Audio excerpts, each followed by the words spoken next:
I had a listing that launched last Friday, and I'm going to tell you a little story about how this listing came about. I first met with these sellers back, I think, May the 9th, and met with this gentleman. He owned the house. His girlfriend is an agent that's in another state. She was there to help him interview some realtors and figure out who they wanted to work with. So as I walked through, they were like, now you tell us what you think. Do we need to do some staging? What kind of repairs do we need to do? He doesn't have a huge budget, but we could do some things. Just let us know. I walk through the house. I give him some basic instructions. I'm not about spending $10, $20, $25,000 for most people, right? For most houses, that's just not going to be in their budget. But I offered my price recommendation. And I said, based on this, and this is where I think you need to be. Like I said, she was a realtor in another state. And during the interview process, she really grilled me with some questions that most of the sellers I talk to don't ever ask. Most of the time it's, what can I get for my house? What am I going to have to do to it? And what's the commission? But this lady had a list and she went down through it and she wanted to know, what was the average sales price for this area? What's the average days on the market?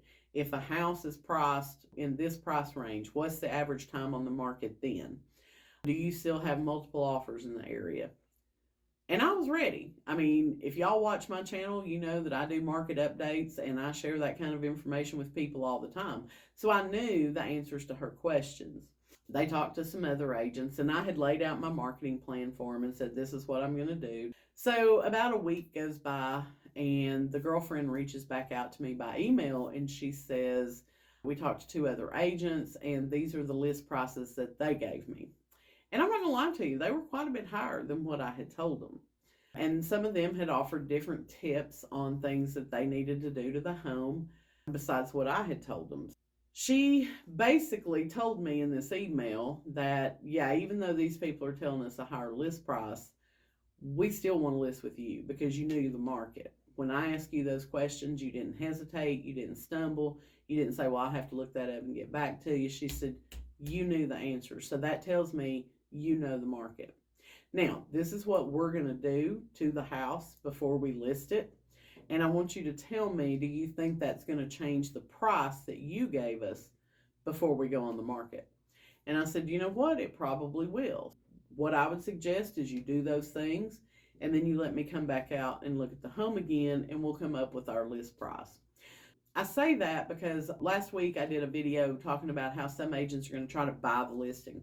They're going to give you a pie in the sky price, but they're probably not going to be able to get that for you. They just want the listing. And I do want every listing. If I go on an appointment, I want that listing. It's been very few homes that I've went and looked at and talked to the seller and I'm like, yeah, I hope they call somebody else. I love listings. I love putting properties on the market and getting them sold. Knowing my market and having a marketing plan, because when they ask these other agents, so what are you going to do to sell our house besides just put it in the MLS? They got the deer in the headlight look. When you're interviewing agents, make sure they have a marketing plan. Make sure they're not giving you some pie in the sky price. Find out how they came up with that price and ask them to justify it for you.